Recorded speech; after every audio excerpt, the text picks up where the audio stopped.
What is going on, everybody? It's the first Thursday of 2023, and you know what that means. It's top of the month. So we are back with the first of the year installment of the C3 Conscious Co-op. Woo What's going woo! on, Karen? Oh man. If I suddenly have to run, it's just because my kitten is right now she's chewing on the computer cord, so we'll see how this goes. I might need to put her in the room. I probably should have done that.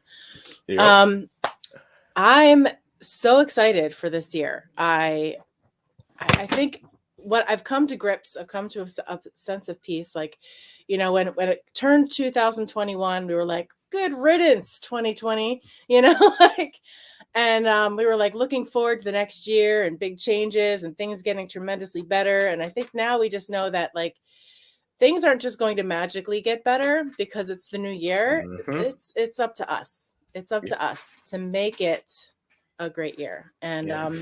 that's why I'm really excited to be here today for sure. Yeah, and I guess for this first one of the year, and last year it was something that I think was a smart idea that you brought forward is kind of year in review, kind of where are we, and then kind of where are we going. And so as you just think about and reflect on all that 2022 was for you, kind of what landed well and or some things that you see as opportunities as we navigate in this new world of 2023.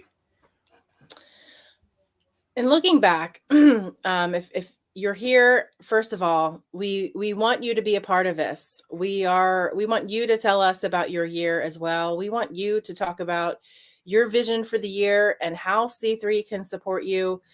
I mean, that's what we're here to do. Conscious leaders, we're here to elevate you. We are here to make sure that the great things that you're doing have visibility to other people so that number one, we normalize conscious leadership. All right. Number one, conscious hasn't been cool. And when I look at the people, my clients who are in careers who find themselves having to choose between doing the conscious thing and their careers, that's where people are literally like, do I do this consciously or do I keep my job? This community is meant to address a lot of those things because number one, we want to empower you to do the right thing, do the conscious thing, be a strong leader, stand up, use your voice, get the seat at the table. Use that seat at the table to create more conscious change, use your voice. I think I said that, but and then also, to make sure that if there are repercussions for doing that, you have us. You have this support system. You have other opportunities to go to. You have other people who have your back. That's what the C3 was designed to do. So, when let me take this back to how it all started. 2020 happened. I had been working for several years on a conscious leadership curriculum called the Corporate Consciousness Ripple Blueprint. Still exists. It's just, I envisioned this to be something I launched by myself and then realized, especially when 2020 happened, I didn't want to do anything by myself. I was by myself. We were all by ourselves, watching the world just like it felt like so many things were crumbling. And in a way, it looked like opportunity too. Are all of these things falling away because we need something in to replace them? And the answer is certainly yes. Certainly yes. Certainly, we are working on how we can take this moment in time and transform it into something that moves us positively in the right direction. And when I reached out to Lawrence, I was just like, let me find some other people. I looked for key terms on LinkedIn like disruptor, especially like HR disruptor. I looked for change agent. I looked for conscious leadership, but there weren't, that wasn't like a term that was very common on LinkedIn at the time. And Lawrence was probably like one of the four people on the top of that list that I reached out to just to say, hey, 2020 is pretty crazy, right? Like what's going on? I don't know, but I feel like this could be something that this moment in time could be something that we could use. And he responded and he was like, yeah, how about it? let's chat. Let's talk about how we can do something together. I had already created this LinkedIn group. I hadn't done really much, except for maybe added a couple of my clients to it who felt the same way. You know, they were in the thick of it. They were like, our leadership is not allowing me to be the leader that I need to be in this moment in time. So I was like, let me create this group.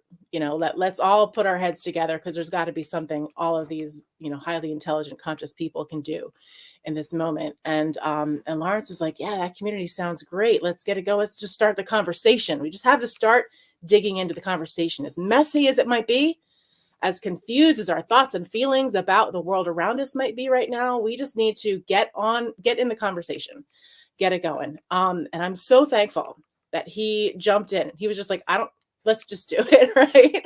And that's how C3 really began. And then Lawrence, why don't you talk about where you come into that journey and how that looked like for you? Yeah. So, and thank you so much, Karen, for reaching out, because being introduced to new language in the world of coaching and leadership development was the greatest gift up front when you first reached out, because the language you were using about defining conscious leadership and what that actually really looked like, I knew I was doing it, and I immediately it resonated with me in all the organizational development and organizational leadership and culture work that I was doing and wanting to do more of, but had no community. And so the yes was to community, to the opportunity to connect in an authentic way and get out of the business of competing with people in this space of leadership and coaching and development, but really have a community of practitioners who are not pontificating about the work, but actually doing the work. And I think there's something key that you said there, Karen. The reason why I continue to do the work, and I would tell you authentically, Karen is one of the most down to earth people. Like, if y'all haven't had the pleasure to meet her on a phone call or really in person, and I have put it out there, all my Philly folks, I'm making it to Philly to see you all in person. So if you got a conference or something out there I need to speak at in Philly, shout it out, direct message me so I can get out there. But I'm gonna make that happen. But when throughout this time from 2020 to today, the thing that I appreciate about this community, and particularly Karen, is the check-in, the art of the conscious check-in about where you are in your season of life when it comes to your ability to lean in, your ability to do this work or participate at any level. And I think as collaborators, we end up taking on unconsciously some of the characteristics of the world we're trying to develop. And like we talk about conscious leaders all the time, but as practitioners, are we conscious Mm-hmm. about what we're saying yes to and what we're saying no to? And it brings up for me the feeling of, I was with a executive coaching client yesterday, and as we were going through the conversation with her, and her awareness around, oh, my my people pleasing has created this persona. And again, in her mind, I'm woke. I'm this. Mm-hmm. I'm Mm-hmm. do I do good work. But how she ends up beating herself up, or what she beats herself about, is when she continues to say yes to things that may not align. And so for us, the practitioner in Karen and in myself, as we begin to grow through these seasons of life, just how we engage is the reason why I keep coming back, and the reason why I keep figuring out, how do I level up for this community and for more people to get involved?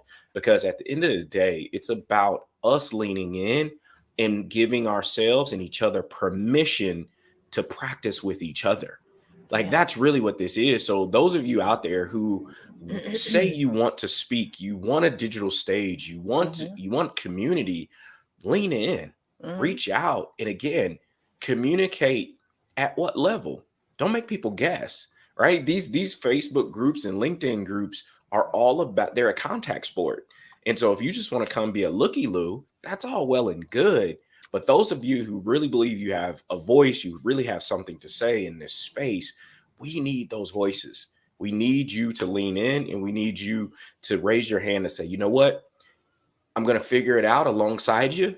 And we're just gonna make beautiful things happen along the way. Speaking of beautiful things happening, um, this particular event is all about what beautiful things do we want to happen, Yeah. right? And beautiful things are happening even just from the beginning. Like I'm Hmm. having these phrases in my head, like, when I was just talking about choosing between the conscious way and the career you have currently, right? And I was like, we're here to be your safety net. Well, actually, we're here to be your trampoline. Like that just occurred to me. Like you don't need to land in us. We're going to, propel you back up is what we're going to do. And when you were just talking, I had this like phrase, like, take the mic, take the mic. Okay. Many of you probably don't know that I am a singer. I've been a singer for a while. I don't, it's not something that I lead with and I don't do it a lot anymore because my band and I have 9 kids between us and we're all spread out. Um, so maybe once a year I'll actually take the mic literally myself and sing some songs. But I feel like that's something I really want to get across to the C3 community. Take this mic. We're handing it to you. You have something to say and we want you to say it. We want other people to hear it.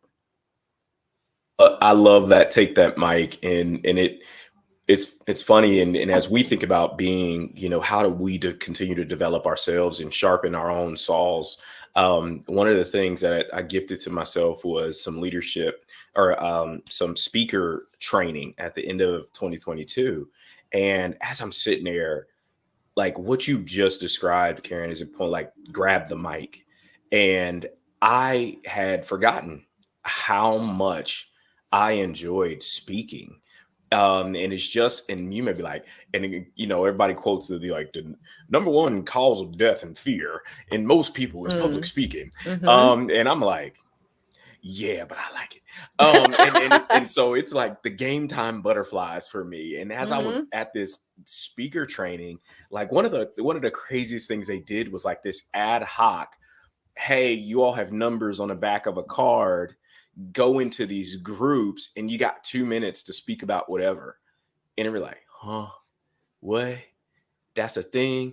And it was crazy because it was like in those moments, it was like just hot. What's at the top of your mind? What do what drives you? What gasses you up? And it was like, all right, it's my turn. Grab the mic. And so it was just these opportunities for us to share in these very unique and authentic ways about what we do. And it reminds me of all the different speakers in industries that have been represented as panelists over the last couple years on this live. And we've had some amazing professionals, and it's Sure have. crazy. Mm-hmm. Regardless of industry, Mm-hmm. we all, the commonality and connection point was around how we show up as people, and then how do we lead and influence in these spaces regardless of that. And we would have never found that out had these leaders not grabbed the mic and said, hey, I have something to share. Mm-hmm. And boom, and just the weaving. And those of you, I would go back and watch all the previous episodes of conscious leadership, like that.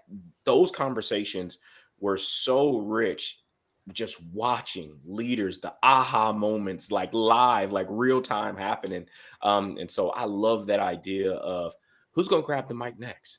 That's what we want to know for Yes. 2023. Who's going to grab the mic next? Yes. And so when you think about just the opportunity, right? Because I'm thinking about, and I want y'all in the chat, continue to throw out questions, answer our questions. What are your questions? What keeps you from engaging? What, matter of fact, what do you want to see happen in this Yeah. community throughout this year?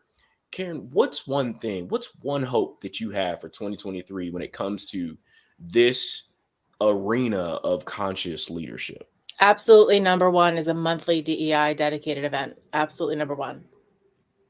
There's so much to cover. There's so much we need to keep the momentum. We need to, the momentum dies on the regular, and we Mhm. can't let that happen anymore. We just can't. I and it's amazing because I'm already thinking about first conversation we could have around that, and it's being informed by an actual organization that I'm doing a talk for at the end of next month. And they specifically said, how do we advance the conversation? Mm-hmm. Because like you said, 2020 happened, Mm-hmm. and a lot of organizations, they did the thing out the gate. They ramped up the marketing material, the websites, all the rest of the stuff. So they got the words in order, Yeah. right? And they did some wordsmithing. Maybe if you're a large organization, you got a PR firm come in and all the rest of these things. But this organization is like, we went as far and we started dashboarding these things. Yeah. We went ahead and we actually started making DEI initiatives, characteristics, values as a part of our people leaders review process. Mm-hmm. And so now that we have all this data, how do we move past it? Because some of these same things are still coming up. Mm-hmm. Like senior leader ratings, corporate ratings they're phenomenal, best in class. But we got gaps. We know we have gaps, and it's at the execution levels where we're seeing these larger gaps. And so we need a kickoff. We need somebody we need some hard skill, tactical coming in. And like I told him, I said, y'all do understand it's gonna take more work than one talk, right? They was like, yes. This is just the kickoff. Like I was like, all right, cool. Like long as we having the right conversation, because when I come in, y'all might get tired of me saying that out loud multiple times. Like, this is just the tip of the iceberg. Mm-hmm. This is just the tip of the like you might hear me say that multiple times. And I think for us, this idea that DEI initiatives can survive the current corporate lived reality can't survive if you don't have development partners. Hallelujah. It can't. Yeah. And because again, you're combating literal entrenched, root-driven, systemic issues that if you don't go in with your combat gear on, you're not gonna get to the real, and you're not gonna get to the consciousness that needs to be ascertained to move things forward and move beyond the performative metrics of it all. And even that, some of that stuff is window dressing. Yeah. Because they're doing that for market share. So does that look like, as topic wise, does that look like breakdowns in DEI initiatives? Oh yeah. Like, how many people do you think we could get to come to talk about how their company's DEI initiatives broke down? Yeah, I think we can get it. I think we can get a lot. Yeah. Well, I wouldn't say a lot. I'm gonna challenge people Yeah. with this next comment I'm gonna say out loud. Mm-hmm. I think we could get enough people who aren't afraid Okay. to actually have the real conversation. That's what it takes. That's what it takes. It takes that courage. Yeah. Right? That courage and that vulnerability to actually say out loud that again, great initiative, great thoughts, but we missed it. We fell short. And this is why. This is how we fell short. And we pretty much know how and why a lot of organizations fell short. And I liken it to the reasons why you start babies on formula is so they can build up their system. And when most organizations started off with these PR campaigns, it just made sense, right? It just made sense. But when time has gone on, and then you started bringing in these consultants, and you didn't go after consultants who, and again, no shade to anybody, I'm not talking about anybody. It's the consultants who didn't understand or didn't locate where the company was starting from, but then tried to launch into their signature projects and their product on these initiatives. And it's not palatable. It's not palatable. And so for most organizations, we need people who are willing to have that conversation, that we tried to do certain things, but then we recognized it wasn't palatable and we didn't adjust fast enough.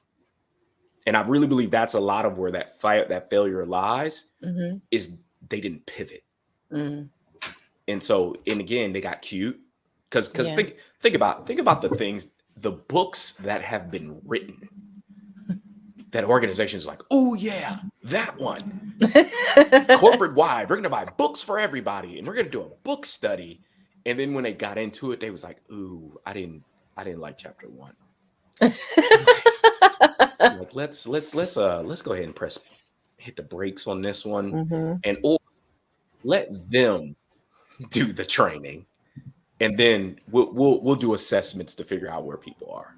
Yeah. Right? Like, what are your thoughts? Like, is that really where we start, or what are your thoughts on that?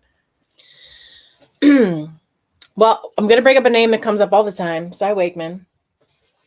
You're talking about, and you talking about the brave people, the people who are willing to, the conscious leaders who are really willing to be authentic about their reflection on where things failed. And if those voices are brave enough and strong enough, and those leaders are respected enough, and have the authority and influence, a small group of people are bound to follow them. A small group of people. The large majority won't, right? We know that. But there is a silent majority of people who support it. They're just not taking it on. They're not raising their voice. But once that small group brings in some of those people, then things really start to shift. I think of Michael Taylor from Shelling Point, who's been one of our panelists and a ConCon speaker as well. And I think about him recognizing that the reason why most change initiatives don't succeed is because a lot of people don't agree there's even a problem. That part. Yeah. That part. Right? Yep. That really was eye-opening to me. It wasn't even just a guess. He had the data. He's like, here's where everybody, like these 80% of these people don't think that this is even a problem. Yeah. And that takes an education. It takes educating people. It takes having a culture that nurtures compassion for each other, for you to realize that your experience is not their experience, and it's not their experience, and everybody's experience is valid. Yeah, man. And the reason why that work, you just described the foundation of it all. And the reasons why a lot of organizations stopped doing the work is because there was no location of people, right? It's the Rogers bell curve of adoption. Mm-hmm. You didn't even assess how people felt about it before you said go. Yeah. And so along the way, people they silently, because again, I'm not going to say nothing against the C-suite comes down and volunteering everybody to come to these trainings. And now you got affinity groups popping up out of nowhere and then they got budgets. And so they're just bringing in all these speakers, but then you didn't even assess, like, people just still don't even know belonging. Just the word belonging in this brave new world of things.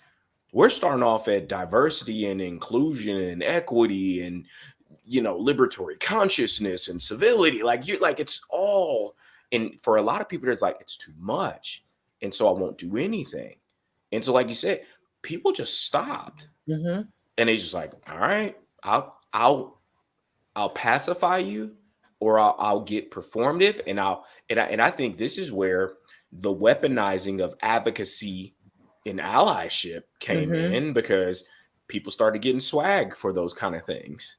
Like, all right, got ally Yeah. swags, we Yeah. got advocate t-shirts and all the but they're still exercising and operating in microaggressions in other, because no development was there, because in the hindsight and in their mind, in their heart of hearts, there's nothing wrong. Mm-hmm. And so, but I'll go along with it. Mm-hmm. I'll position myself accordingly because it seems like that's what the organization wants us to do. Mm-hmm. And so that underlying quiet performative measurements that leaders and even individual contributors, people just got in, they started walking the line, right? It's the old quote, when in Rome. Mm-hmm. Like, all right, if that's the way the world is going now, I guess I got to be a part of this. And I think some of the topics that we actually had over the years, like, I want to bring back, kind of the anti-fragility, like, and the resilience around these types of topics, Yeah. reconnecting with your authentic self. Why do you, something you just said, why don't we as individuals position ourselves to be able to hold space for another person who is actually trying to communicate, I don't feel seen here. Yeah. I don't feel heard. I don't feel valued when I show up here. Why does that make you angry about Mhm. how somebody else is feeling? Get out of your ego, Yeah. right? There's also trauma there too. Boom. Everybody's bringing their junk. Everybody's Oh bringing my their junk, gosh. right? I mean, Yeah. they're resenting other people being seen because they didn't feel seen. Oh my gosh. There it is. There it is. There it is. And somebody said, "Hello. This is my first time. I may know some topics. Share your topics. Let's do it." But the topic is we're planning 2023. Planning 2023. That's We what we're want doing. We're just we having want to know conversation. who's out there that wants the mic, who wants Yep. to grab the mic this year, who wants to talk about what they're doing in conscious leadership and tell everybody about it so that other people can follow your example. And also so that you can benefit from that increased visibility and create opportunity for yourself to Hmm. expand your influence as a conscious leader. That's what the C3 community is here to do. And we are talking about value and how we can provide greater value to the C3 membership this year. Yeah. Yeah. Oh yeah. No, that's what this is all about. And looks like, oh yeah, got some amazing backgrounds on our LinkedIn folks on these profiles. So Yeah. yeah. And when you think about what was some one of the topics last year or one of the guests that really sparked some things for you? Oh my God. How do I pick one? Oh man. Oh geez. Sharon Clinton is I don't know, she's something. I like every time I watch her talk, I'm just like, you everybody needs to hear you. Like it's almost every time she speaks, she's dropping these wisdom bombs. It's just gold, coming out. She has such experience and such knowledge and such a way of saying things that makes it all makes sense. I want her for her to be the next, I want her to be the next big her, obviously. But she needs to be as well known and as well promoted as the Cy Wakemans and the Brene Browns and everything like that. I totally believe that. Yeah, I tell you, like as we started, to dig in on some of these other topics around kind of that corporate social responsibility. And the reason why that one comes up for me is, teaching at Morehouse and just how, our young professionals are coming into these workplaces.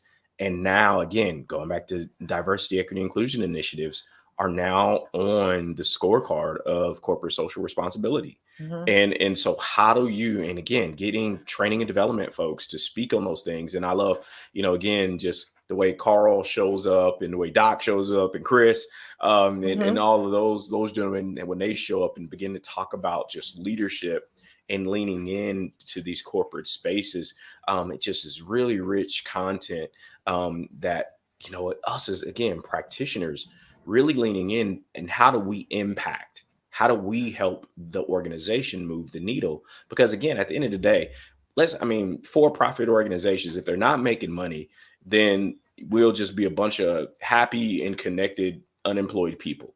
And Hmm. so how do we connect these things to the bottom line? Those are the kind of things that speak to the heart of Ooh. an individual during their development process. We need data. We need Yeah, we need there an it is. infographic to show like all the actual measurable, visible Mhm. impacts that conscious leadership makes for an There it is. organization. Yeah. Yeah. Yeah. No. And again, I think we have enough data analytic practitioners to Mhm. make that happen. And I we keep do. putting that at the forefront. And I don't know. I just popped at the top of my head, and y'all, we do these things live. What would it look like for us to partner to make some type of conscious leadership assessment Mhm. that Oh, that we begin to use with our clients? so I'm gonna verbalize this, even though I didn't trademark it yet. But I came up when I was doing this, when I was developing the curriculum, the Corporate Consciousness Ripple Blueprint. Um, an assessment was something that I wanted to be able to assess where people were, people and companies on the consciousness scale. And I called it CCQ. So I know there's communication quotient, but this was, corporate consciousness quotient. Um, and I have an assessment of such that it's out there, like for an individual. You can go and you can. It was like it was an application for the program when I was launching it individually. But I know that, you know, that was not necessarily based on quantitative data or, you know, a wide array of qualitative data. And I know that that could be completely, you know, I have like, you know, the foundation. I do have always believed that that is something um that should be beefed up by a team of people who can look at this from different angles and and be promoted as something that, you know, as an individual, as a leader, um you can say, where are my gaps, how do I develop, um what are the programs or training or experiences that I need, what kind of coaching do I need, and for organizations it's, you know, where do we put our resources, time and money so that we can reach the standard that we communicate we want to reach. Mm, I like that. Yeah, and then I'm thinking about it kind of twofold as well, being selfish myself. Trying to figure out something that I can use as I finish up working towards the dissertation process. And something that we could begin using before I have to get deep into that writing. Because again, the biggest part of it is having, you know, I'm going to use everything that I write as a part of a packaged development strategy for organization. That's what I went back to school for, is Yeah. to be able to use what I'm learning in this season of education for myself as a business tool, as a model, as something to support people doing this work well, and being supported well. And again, like you said, that assessment, that qualitative, quantitative, there's a mixed assessment of it all, right? Yeah. Can't just be all one or all the other, because at the end of the day, when it comes to development, I believe over the years, and as I've been in learning and development, you know, for the better part of the 8 years since I've been out of the military, having that data, the actionable data, that tangible data, not Hmm. the, you know, the spooky stuff that says, hey, our people got better after your training. Okay, what is better? How do you what's tangible on better? They showed up to work more. Like what is better? Yeah. And so being able to communicate the actionable things that happened, the culture got, you know, better because we retained 80% more of the 70% we were losing this past year, like year over year kind of things. And I think again, speaking to the dollars making sense, right? Because at the end of the day, development costs. I mean, you talking about, it's billions of dollars industry that organizations spend every year, but being able to just provide impact, provide value through assessment, and then actually partnering well. And there was something, as you were describing that, something I've been really, a lot of clients that I've been working with, they're beginning to love a kind of parallel development track or kind of concurrent development track of, we do team development, but the coaching part is what's been missing a lot of times, Hmm. because that leader has been in training with their people, but then they're not given a gym space, a workout space to be like, Mm. okay, I'm still not getting it. It's still Yeah. not clicking why this is important. I'm only doing this because they filled out a survey, and that space where awareness can be created for the leaders, where again, we go into this space of non-judgmental spaces of coaching, and where that awareness and that development can really be sharpened to where now they're like, oh, platinum rule, not golden rule. Yeah. Got it. Okay, that's a thing. That makes sense. And rarely does, and like again, sometimes when the leader's ready, right? It's like when, you know, when the person's ready, you know, the teacher will appear. some people are ready, right? Yeah. People are at various stages and they may get it in that team space, but more times than not, if they're not practicing being vulnerable anyplace else, they're not going to do it in spaces with everybody else. So that's why coaching is that concurrent development space that leaders need to sign themselves up for. Like you said, they don't even know that that's a thing, that it's an option because how it's been positioned before. And so I think for this year, bringing in more people like that, the coaches who Hmm. understand what that concurrent development space looks like, able to speak to it in a way that feels good, right? Where people are being called in, called up, and maybe a little bit called out without it feeling too bad in those spaces. And so, yeah, Mm. that's who I want to see come into this space in 2023. I just had a couple of ideas off of Yeah. that. One is I'd love to have Carl do his own event. For those who don't know Carl Sean Watkins, he's the vulnerability coach, and I, we're talking about blind spots, right? We all have them. We all absolutely have them, and then sometimes even when we identify them, we're not really sure how we can change, because these are behaviors, they're, neurons that are well ingrained in our mind, and it takes something. It takes work, it takes conflict with yourself. It takes addressing your transgressions of the past. It really takes something to move through that. And as a leader, you have to be committed to that. You have to do that work. That's the work that we're talking about. Um, but I would love, but I'm thinking of a client that I have now where, I'm doing his branding and he's telling me about the kind of leader he is now and the kind of leader he was. And he was effective. He's always been effective. But the way he was effective in the past, there was fallout. There was a trail of, wreckage behind him in his achievement of those goals. And it was a coach, which is no surprise, that really changed how he grew as a leader. And he's obviously thankful. I'm thankful. Everybody who works for him now is thankful. But he's like, if you talk to people that worked for me before, you're not going to get this story from them, of how I am now. And I just thought, man, if we could get some really brave people to admit what their blind spots were and the before and after of that, um, that would be so inspiring, and it would encourage and inspire other people to step up and be brave too. I don't know if we could. I don't know. I don't I, know. I think we Yeah. could. I think we should look for Yeah. those leaders because I was about to ask you, did somebody tell you my story? Because I was him. And it took leaders who had training and coaching and all the rest of those things to sit me down to actually look back at the Mhm. carnage and the wreckage and to be like, hey, do you even understand how people are experiencing you? And I Mm. was like, that's a stupid question.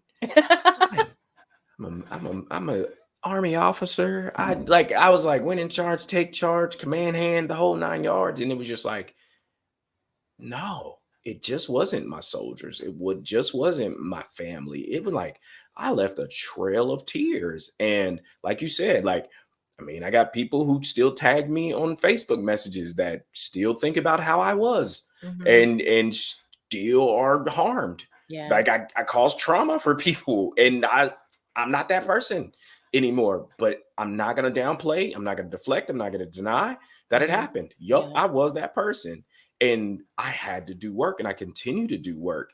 And again, I would love to if you're a leader out there and you may believe you don't have a voice or just be vulnerable and all, yes you do, because Mhm. it's the power in that authenticity, because that's the one thing people, again, another one of those buzzwords, people keep saying that we're allowed to, they want us to be authentic, but nobody knows how to actually do it.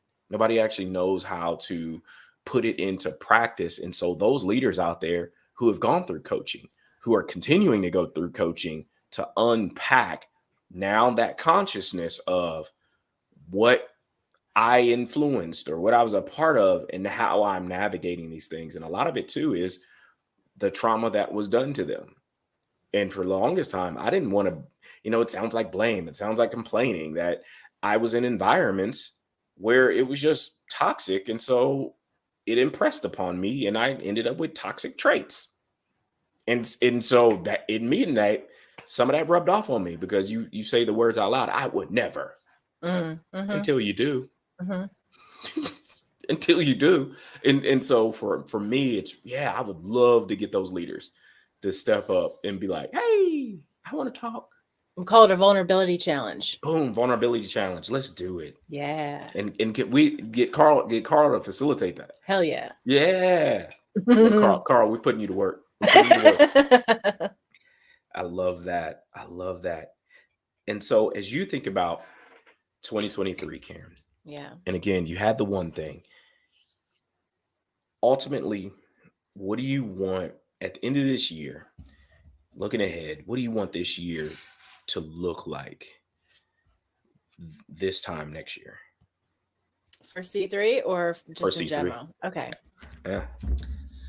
I would love to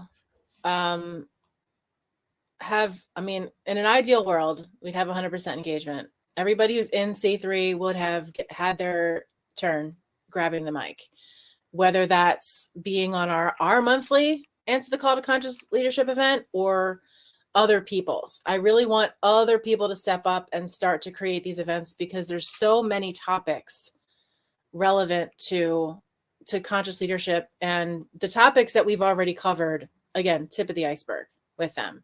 We could go so much deeper, and the deeper that we go, the faster we go, the further we go. I know before we had growth goals, we were like, let's get 500 members. We have 217 as of yesterday. I'm not as worried about numbers as I am, and you made this point last year too, as I am that we have highly engaged quality leaders and that we have partnerships set up. You and I discussed this as our goals for C3, partnerships set up so that we can continue to add value to the conscious leaders in our group so that we can give them access to resources and greater opportunity. Yeah,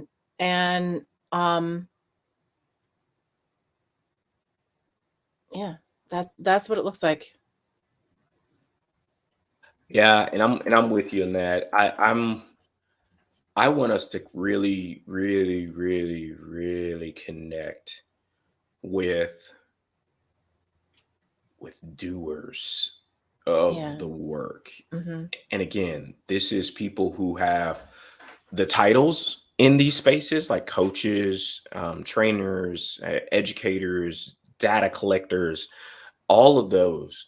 But really, I love your call, that vulnerability challenge of those leaders, because it's going to be those voices that really usher in permission, right? Because you get enough of us in a room and they're like, it just makes sense. Okay. They do that for a living.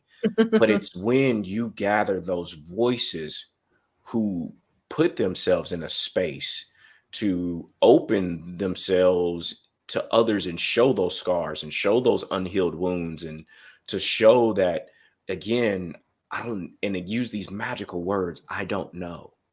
Yeah. And be like, you know what, but I'm willing to partner with someone to help me figure this thing out. Like that's the leader of tomorrow. Like Yeah.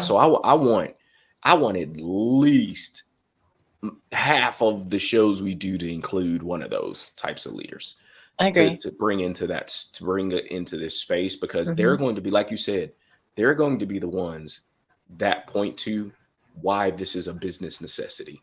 Yeah. Yes. Their voices are going to be the one that connect the dots for those other leaders, those other, cross-functional partners who aren't seeing the connection. And so just, man, yeah, that's my hope. Awesome. I love it. All right. So y'all, first of the year, January 2023. You got Karen here. You got me here. You got a whole community of 217 people inside of LinkedIn, but we're on Facebook, we're on YouTube, we're across social media, so you can find us everywhere. I'll put our contact information on LinkedIn. That's where we're based out of.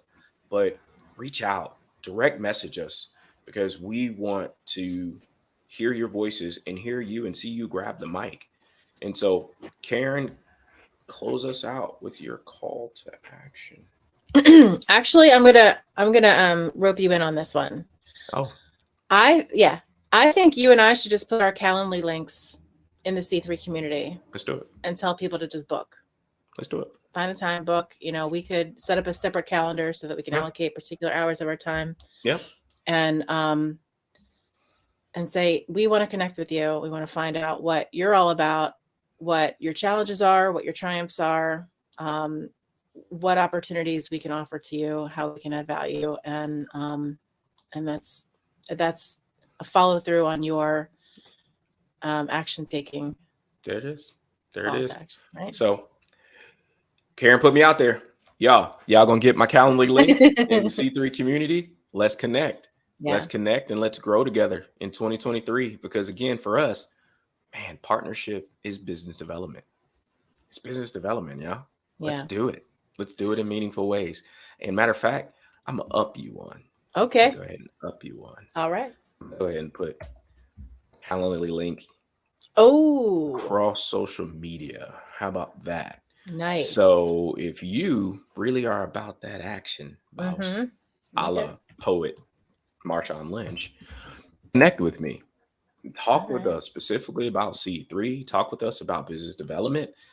Speak with us about all that. That's my real check-in link.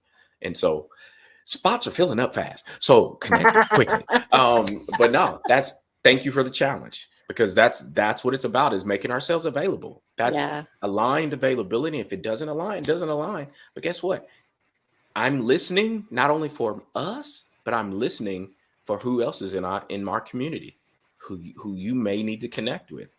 That's what I'm listening for, right? That was the call that Karen made to say, hey, how does this fit? How does this align? I'm gonna email you my link, because I didn't log into StreamYard, and at this point, good. I'm just not gonna.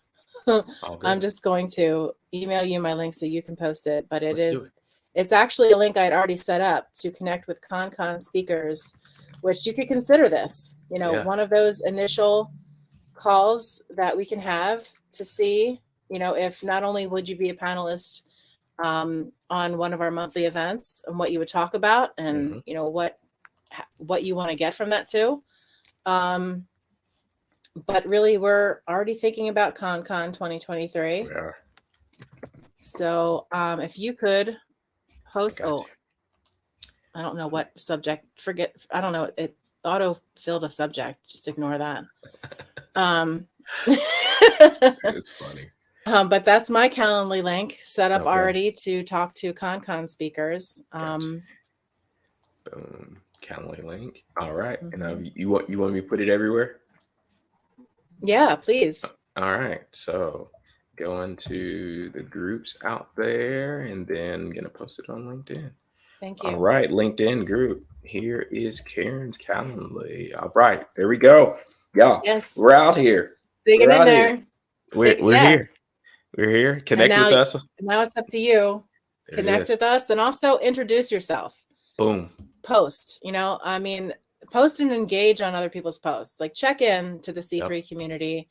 If you don't watch the monthly events, at least read the summary, which tells you what we talked about. It doesn't tell you, it's kind of, I've actually shifted the format to now have them pose as questions, which I have done before. But now it's like, if you can answer these questions, all right, we're going to gift you.